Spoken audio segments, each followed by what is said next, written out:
Bueno, continuando, ahora tenemos un problema de circuito en paralelo. Vamos a resolverlo igual que el anterior.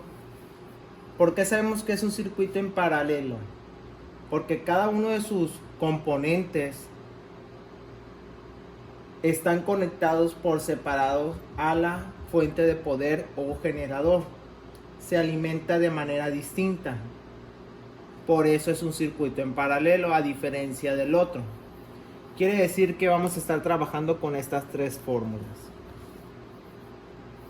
Aquí me tomé la libertad de anotar ya los valores correspondientes a los que ya tenemos y a los que nos hace falta de encontrar. Por ejemplo, la resistencia 1 son 2 ohms, resistencia 2, 3 ohms y resistencia 3, 4 ohms. El voltaje de alimentación es de 110 volts, es por eso que nuestro voltaje total van a ser 110.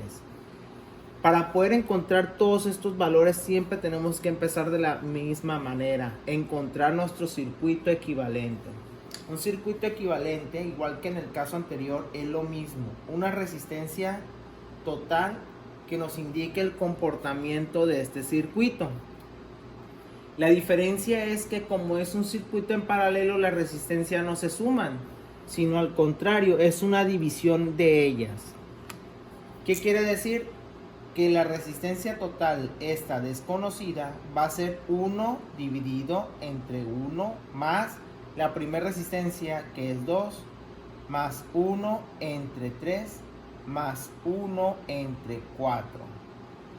Esto lo podemos hacer por partes o lo podemos resolver directamente con la calculadora. Voy a hacer los dos procedimientos en la calculadora, aunque solamente anote el resultado. Si quisiéramos hacer esto en la calculadora directamente, primeramente la encendemos, obvio. Escribiríamos 1 dividido y paréntesis. 1 sobre 2 más 1 sobre 3 más 1 sobre 4. Cerramos paréntesis y le damos igual. Nos da 12 treceavos. La respuesta es 12 entre 13. ¿Ok? O sea que es un valor que es decimal. Si quisiéramos obtener su valor que es decimal, lo único que hacemos es colocar este botón, el mismo ABC, y obtenemos que es 0.923. O sea que esto es 0.923 ohms. Ok, si no tengo una calculadora científica, tendría que hacer esto paso por paso. Primero, hacer la suma de esos dos. Lo vamos a colocar por este lado.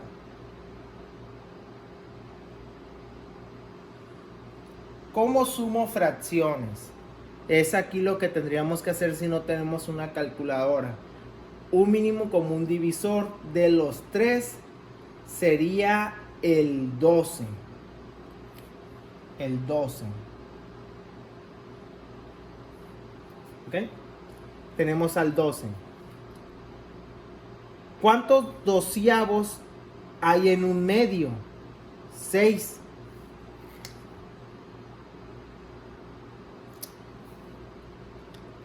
¿Cuántos doceavos hay en un tercio? 4. ¿Y cuántos doceavos hay en 4? 3. Seguimos con esto. 6 más 4, 10, más 3, 13. Regla de la tortilla. Centro por centro, extremo por extremo. Y es así como nos queda 12 treceavos. Que es el mismo resultado que ya habíamos obtenido. Quiere decir aquí que ya tenemos nuestra resistencia equivalente o total como 0.923. Obviamente ohms. ¿Ok? Necesitaremos borrar todo esto para poder proseguir con el ejercicio. Ya anotamos nuestro resultado, que es lo que nos importa. Obviamente si estuviera en mi cuaderno, pues no tuviera que borrar nada, todo lo hago directamente. Pero aquí por el espacio, pues está un poco más difícil. ¿Qué necesitamos ahora? Calcular la corriente. Para eso, igual que en el problema anterior, tenemos que recurrir a la ley de Ohm, tema pasado. Aunque no está en la fórmula, lo explicamos en clases pasadas de la semana pasada, que dice que la corriente es igual al voltaje sobre la resistencia. Bueno, entonces, este sería mi corriente total con el voltaje total y la resistencia total. ¿Qué voltaje total tengo? Los 110 volts. ¿Qué resistencia total tengo? 0.923 ohms. Dividimos estos valores, 110 entre 0.923, y obtenemos un resultado de 119.17. Quiere decir que la corriente que está pasando son 119.17 amperes.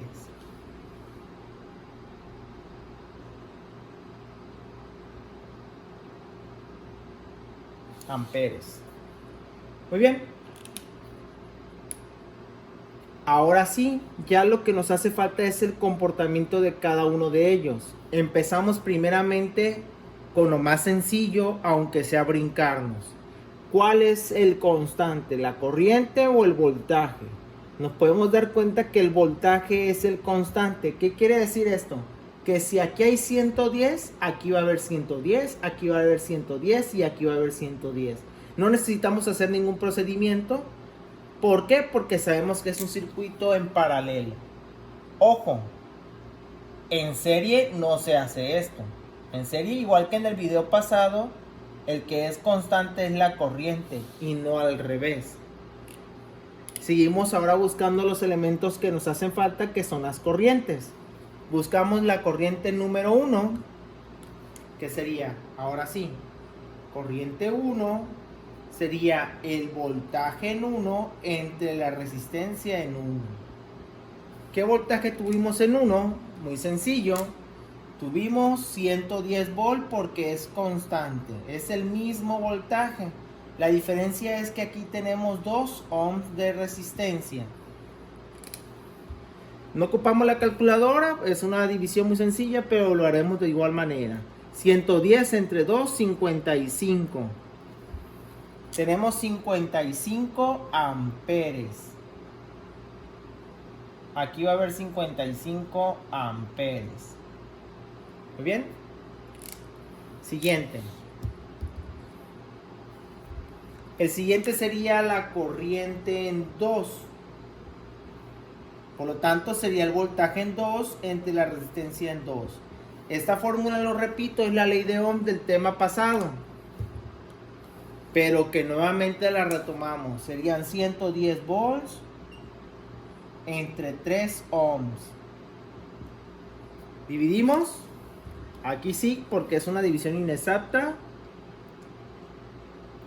36.66. Periódico.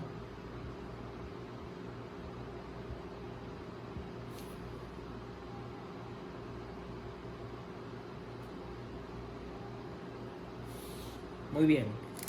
Y el último.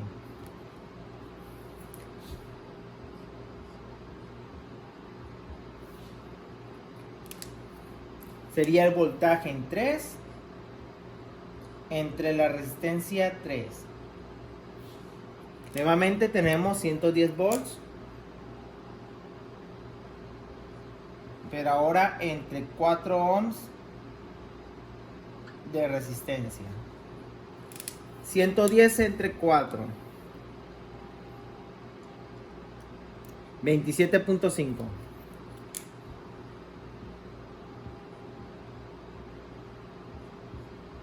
En conclusión, como lo hemos dicho, en un circuito en paralelo el voltaje es constante. Por eso el voltaje que hay aquí, es aquí, es aquí y es aquí. El mismo. pero la corriente se divide. Podemos ver que la corriente total de que sale de aquí son 119 y una parte se va para acá, que parte 55, otra parte se va para acá, que parte 36 y que otra parte se va para acá, 27.5. Por eso que si sumáramos este y este, obtuviéramos la corriente total. En nuestras casas normalmente que esto es lo que tenemos de circuito en paralelo. Veremos un último video de solución de este tema de otra manera.